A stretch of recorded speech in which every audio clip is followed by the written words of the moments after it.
Getting ready here to go live. Well, I am live, but getting ready to share this live with a friend and colleague of mine, Dr. Melody Moore. And here, without further ado, there is so much. I just could chat with you all night, and I know that everybody's busy. So I also want to dive into part of why I really wanted to have this conversation with you, and was so excited just that you were able to join me for what I'm starting to do is just these lives to bring in other colleagues and friends that are doing work in the mind, body, spirit world, and the relationship and sex world, and the yoga therapy world, and just like the healing journey world. And yeah, I was excited to talk with you because I first learned about you when I went to India with Off the Mat Into the World on their Seva trip. And I know you unfortunately were going to come and then couldn't make it. And then when I met all these people on the trip and I told them, well, I'm a psychologist, I'm a PhD in psychology and I work with adults mainly. And I also teach yoga. And everybody was like, well, you must know Melody, right? Everybody knows each other. Yeah. Yeah.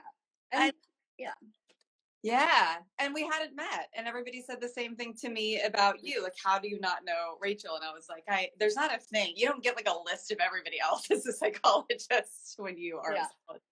But I'm happy that we were able to connect, and so freaking proud of you for writing this incredible book. I mean, well, yeah, you're one of the few, I guess, who's actually seen it. So it's not quite out in the world yet, but pre-sale has begun, and doing. I mean, with the book, I talk a lot about bodyfulness, and that's where I wanted to talk with you tonight because when we overlap at a lot of levels, so that's where different things we could talk about. But with regard to kind of my work in bodyfulness, and then your work also with body, with your foundation, the Embodied Love movement, and which I think we know that there is body shame in the world. There's body terrorism. There's so many. I think most everybody has their story of having a really fractured relationship with their body, or maybe just not even in their body. But so we probably don't need to talk about that so much as like, how do we cultivate the opposite or body love in a disembodied world? And since your foundation is actually doing that, like another way in which you're manifesting. So I'd love to share a little bit more about your foundation. Yeah, thanks for asking. We've shifted this pandemic, I think, has shut so much down, and in so many ways, my friend Gina Caputo was saying this to me the other day. There's going to be this renaissance of idea. She was like, the Renaissance followed the Dark Ages. And I was like, interesting. And I feel like Embodied Love, the collective, is because it's not just me. It's hardly me, actually. It's so many amazing contributors and collaborators. The collective of us, kind of the group of facilitators and trainers that lead workshops and that train people to lead workshops with self-identified girls and women, really looked at the ways that we missed it, the ways in which our own able-bodied, white, thin, heterosexual, for some people, obviously not me. I don't know if that's obvious, but since I just said my wife, the ways in which our limitations have been limiting, essentially. And so we took the time during the pandemic, especially, to rework most of our curriculum and programs. So I'm so excited for things to start opening back up so that the services that we deliver feel like a place of belonging for everyone, like a place of embodiment for everyone, and not just the folks that I held in mind based on my lens and positionality, which you talk about a lot in your book, which I appreciate. So what we've always done and are doing now, is we deliver different kinds of workshops to ages 7 to 11. There's like Love In, Shine Out, and some other programming. There's a camp program. There are programs for middle school and high school students, essentially for anybody who's been harmed by the patriarchy and harmed by I love how Sonia Renee Taylor says, the body hierarchy, like you said, the body terrorism. And for adults who All of us, like you said, we have our own stories. We've been fractured, we've been disembodied. And how do we stop the cycle and not be the ones who parent or coach or teach children to carry along these messages that culture has taught us, that there's absolutely no good enough. And there's Yeah. actually, there's no achieving some kind of ladder because it's unrealistic and myth in the first place. So, Right. Yeah. Yeah. Just today, I was actually talking with a client of mine, and we were talking about to what extent the women in her life and herself, and same with me, are always apologizing for themselves and apologizing for their body and space, even if you're walking along somebody, moving out of the way. Oh, sorry, it was in your way. And so we, our language really represents so much about what we have embodied. Yeah. But this constant apologizing is really connected to the not enoughness, because we see the standard of a certain type of body that is performative, or a certain color, or color skin, certain age, certain curves. In some countries you got to have the curves. Some countries, if you have the curves, then that's too big, and it's so exhausting. And it's so not allowing us to like really step into just our dharma and the life force energy that we all have, that then we can share not only on a personal level but a professional level, but then also with intimacy with other people. So right. And it's not easy to even if we can recognize these messages they're baked into our culture. We're meant to feel this way. It's intentional, it's purposeful. Like we could know that cognitively, right? But our cells are holding the story of our not enoughness. Like as it's living in our tissues, and being able to like divest from the cultural messaging that we shouldn't take up space, we should shrink, and we should be tiny, and oh my god, zero isn't enough, so let's create a double zero and really disappear altogether. Talk about like apologizing for our existence. Right, it's like you can't win. There's going to be some angle in which it's just not quite. You can do a little more tweaking. You could spend a little more money on the primping, or the lifting, or the stretching, or actually, speaking of Sonia Renee Taylor, she said a line along the lines of, there's always like some new shoes and new booze to like sort of pursue after, and like same with our body and how we adorn it or shape it or lift it. Yeah, and never enoughness becomes so addictive, right? That chasing a particular feeling, or chasing, okay, well that improved it. It's like, really? Forgetting that our bodies change over time, like in a beautiful way.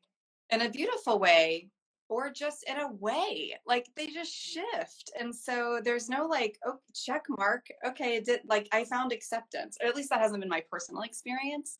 It's more of like working with the sensations that arise, and being with distortions when they come, or being with acceptance when it comes, in a way that's compassionate and gracious and human, instead of so well, I think of how, knowing somewhat about your history as far as yoga history, and I think that we can share the fact that yoga for each of us really helped heal a lot, or our relationship with our body, without knowing the specifics for you, but I know that it's such an important thing. And for me, it's really what helped me shift from like using my body or controlling my body, to inhabiting my body, to trusting it, to listening to it, to not overriding it, listen to its limits. And then, that from there it really built into more joy and pleasure and just sort of magnetism.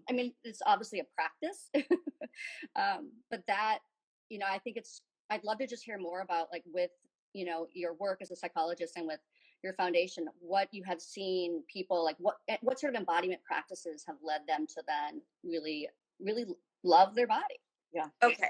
I feel like the commitment to be as compassionate as possible. I'll just speak for my own experience, but I can only like teach what I, know and can embody myself. So for me, to come with compassion to whatever practice. And so, has to come first, like as a foundation. Otherwise, the little shame critics and vicious cycles and bullshit we can spin ourselves into, they're just too accessible. And they're at the ready. They're coming at us from all angles, but also from inside of us, right? From internalized voices. And so for me to begin with compassion, to begin with compassionate practices that are healing, like putting my hand to my heart and slowing down and taking a breath and seeing my innocence, like seeing my child inside. In I any feel so soothed just hearing you say that. I'm like, I want to put my hand in my heart too. Can I? Okay, let's do it together. right, saying like, you're doing your best, babe. This is like, with the resources you have available today in this moment and the level of awareness you're working with, this is enough. I see you. I see the effort or the attempt, and going really easy instead of getting discomfort here in the brain and in the cognitive, and letting those voices get really loud. And that's a big, right? Yeah. Well, and even like you, just even literally touching our own body. It's one thing to kind of think of the heart. It's another thing to breathe to the heart, to bring our hands to the heart. Talk about embodiment of saying, "Oh, here I am," versus because that little itty shitty committee in the brain is just is or the mind really it's and so if we like ground down here, so that's why I really love that idea of like, can we bring our hands and that healing touch to acknowledge, because our body's doing so much for us each day and it's doing the best it can, and yet we can be kind of assholes to it. Right, we can be, or we can do our work to befriend it. And like you said, to thank it, to show it gratitude, and to recognize like this. One thing that yoga has offered me, and you mentioned this earlier, I think in your own words, is that the sensations are our teachers.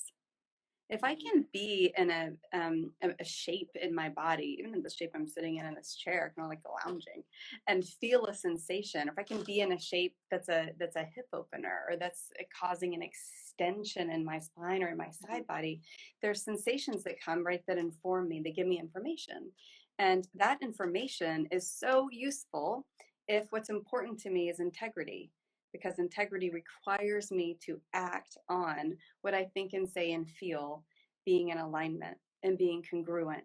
And if I don't have access to my feeling, then I'm not going to be in alignment. I'm not going to be congruent. My feeling is going to probably be leading the way. And my thinking and my knowing and my belief system are like running behind. So I'm going to be causing harm all over the place to myself or other people.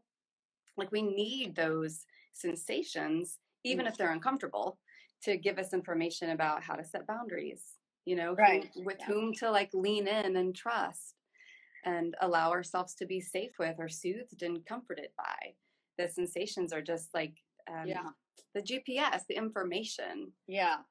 I love when I'll say the word sensuality and people like immediately think I'm talking about sex. I'm like, no, you do literally have senses in your body that create your sensual being, which is like about you, yourself, and I. It can be about other, aspects of intimacy, but like, what if you actually just were listening sense by sense to what it's telling you? This and helps really extend your field of perception. It helps with that interplay of sort of the inner world and the outer world and what we need to do to regulate.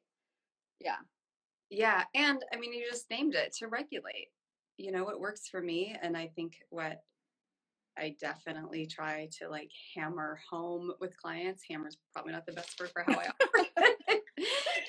That over and over and over and over and over. Like, I just have to sound like a broken record with that. Is can we check in with, am I regulated? Before making any choice, before responding to any email that was triggering or seemed aggressive, before engaging in a conversation, before screaming at our person. Can we regulate? Can we ground through our feet? Can we press down onto our thighs? Can we check in with the depth and the pace of our breath so that our sympathetic nervous system doesn't feel like it needs to protect us from harm that isn't really there? And that's everything to me. I think, the regulating is huge. And there's also, because I've been able to feel more like I have more confidence and just kind of agency of how I am in my body, it's really expanded, and with more yoga to also kind of loving what is here. Like, I remember when I was an endurance athlete for so many years, it was just about being, the less weight you have to run. And I really was like, oh my gosh, I'm starting to get boobs. I don't, that's not part of a runner's body. Women aren't supposed to be track runners and have boobs. And it's funny how over the course of my adulthood, and now that I don't really race other than for fun, I'm like, I love my boobs. They're, they're mine. I can enjoy them as I want. They're not just for your adornment and pleasure.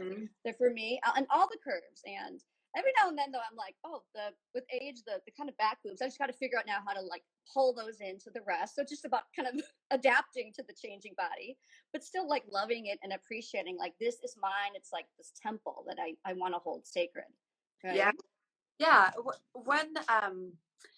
One way I try to work with it is back to sensation of the more I can be in relationship to my body as a feeling teacher for me, the less I'm in relationship to it as an object, which helps me because my body image distortions are terrible. So when I can't grab hold of like, but just like this about yourself, I let that be okay. Like, that just is. You just don't love that because of cultural messages, ingested family messages, like a mental disorder around it. Like, all right, how about this? Can you sense it? Can you use it as a tool? The thing that's helped me the most is shifting from what do people think of me? Like, what are people thinking about my body? It's being very self-centered and self-focused way. Does he or she or they think I'm too big or too much or too small or too whatever, right? To how can I help the person in front of me feel better about themselves? How can I start focusing on myself and interested in how somebody else is feeling in my presence and shift away from self-evaluation, self-criticism, the things the culture wants us to do so that we shrink and don't take up space so that we can't make change in the world and shift it from that's that heterosexism and racism and all the shit to right to be with one another. And that has actually helped me just get out of myself. I don't know that I'll ever be like, I love this body. Maybe it might have caught me on a bad day, but I'm okay with that. I'm grateful for this body. I'm just so grateful for it and for what it allows me to do in the world and who it allows me to be in the world. And that like subtle shift, I feel like right. And it's like, for me, I talk about how bodyfulness doesn't mean that, you are like rocking your body every day. If I'm bodyful, in order to be bodyful, I better like love it, worship it all the time. No, it's that you recognize that there are fluctuations there. But can you find acceptance, and can you recognize though that, there are going to be some ups and downs, and just like any aspect of our being, it kind of shifts, and that, like you said, can it be okay? Can it be okay today if, I'm not feeling that sexy, or I'm not feeling that balanced or centered, or I'm feeling kind of bloated, or whatever it may be. But not have it be over something we over identify with as who we are. It's not our soul. It's not, and it's not something, other people aren't like, oh, she looks real bloated walking up here. And if so, I don't care. But I think it doesn't mean that, I'm not saying we need to be in just drenched in body love every second of the day. That's not realistic. That's also some false expectation or narrative that people, don't need to feel pressured or shamed into either. Right. Because then it's feeding back into the mythology that we named earlier. That you use body fullness. Did you coin that term? I did not. I started using it one day, not knowing anybody had really been talking about it. But I do know it was kind of a couple months before I was about to do my TEDx talk, which was about bodyfulness and pleasure. As I was, just before I delivered that, I found out that there's a woman, Christine Caldwell, who wrote a book called Bodyfulness. But she also said that she didn't coin the term. It's just, sprinkled around in different countries over maybe, not too long. I don't think, just maybe some decades, but and a lot of people are confused by it, and I'll have an Instagram live on that soon too, and then my book talks about it. But it's mindfulness. I call it Mindfulness Unleashed. That really starts with embodied mindfulness, but then builds with with what we know about trauma held in the body, Yeah. And then as in that layer of really owning our pleasures in our body, our joys, our pleasures, our sensuality in our body. Because that next layer, it's one thing to just sort of connect to our body, but then to get to the point where we feel like we deserve to like feel good in our body. We feel like we deserve to dance or to self pleasure, all that sort of thing is like that's where it really is sort of that kind of other side of the mountain Yes. to that point. Oh my gosh. This morning I was doing Mia Togo's yoga class and on, Skype. She's in London now. And did we go to her class when you were in LA or were we in somebody else's class together? I went to one of your classes, but no, I don't think I went to her class with you. Okay. So so I'm in this practice and she plays like a music list on Spotify and is like, you can play this. So I was playing it and all of a sudden I have a camera off because that's my choice, but camera off. So I'm like doing whatever she's in Warrior One or something. And I was like, it's a good song. And I start kind of dancing. And then I'm like, I'm feeling this. I really feel like in this moment, my body really needs some non-linear shaped movement. I really need to move my hips around and start to dance. I start dancing. I'm feeling myself. It's like 7:30 in the morning. And get it, girl. My wife's surfing. So I'm like rolling in the house with the Sonos blaring and I'm dancing around and I'm trying to get like Ryder, our dog, laugh. And so I'm dancing with her and I look over and Courtney had come up from surfing, is looking through the window and dying laughing. Like, what are you doing? And I'm like, I'm feeling myself. I'm dancing in the morning. Yeah. It was like such a great feeling that I wish if I could give a gift to people about their bodies, right? It'd be something like that. You're talking about like finding pleasure and being able to just celebrate what's coming up and coming out and letting that organic movement, if that's what it happens to be, it was for me this morning. Yeah. Be there without really needing to like look good in any sense. Totally. Because if you're too self-conscious, then you're not bodyful. You're not practicing that that kind of embodiment of the pleasure with your body. And maybe we can kind of end on the note of what else are you going to do this week or weekend that can be kind of embodying your love and your bodyfulness? Do you have more dancing or yoga or surfing planned? Anything could come. I wish I could surf. I just think that, wow. It's so hard. I mean, I broke my ribs trying to learn. I've gotten like bloody eyes learning. I've injured myself so many times, and yet I keep going back. That's who knows. I'll need to talk to a psychologist about that. Exactly. That's commitment, right? And I think we started there with like commitment and compassion, and how do we to be able to come into our bodies and to be able to reconnect the fractured and severed parts, to be able to re-embody the places that we've disowned or disavowed requires commitment. That's not just like okay, you go to a therapist for one session or a yoga class and you mostly we like run passion to really stay with how what do you even like mean when you say where do I feel it in my body? I can't tell you. I'm sure I could tell you how many clients what are you talking about? Like what they think and not like what they're feeling in their body.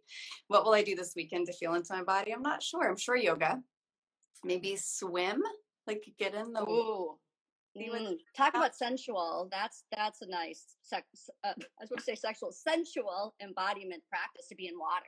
Right. And I get to see a couple who have actually joined that I haven't in a really long time that I get to hug. And I miss hugs. I just miss hugs. Love me some hugging. Well, depending on who the person is, but most of the people I'm around, I do want to hug them. I can't wait to hug you someday again. How about you? What's your weekend about? My night's sleep tonight is I'm going to luxuriate in my king size bed and spread out me and my fat orange cat Louie, and I think that'll be how I'm going to have some body love. I'm going to take up the whole space and sleep in. Just for you. Perfect. I'll find some sort of like movement because movement is such medicine. I'll find something, I'll do that at some point. But, yeah.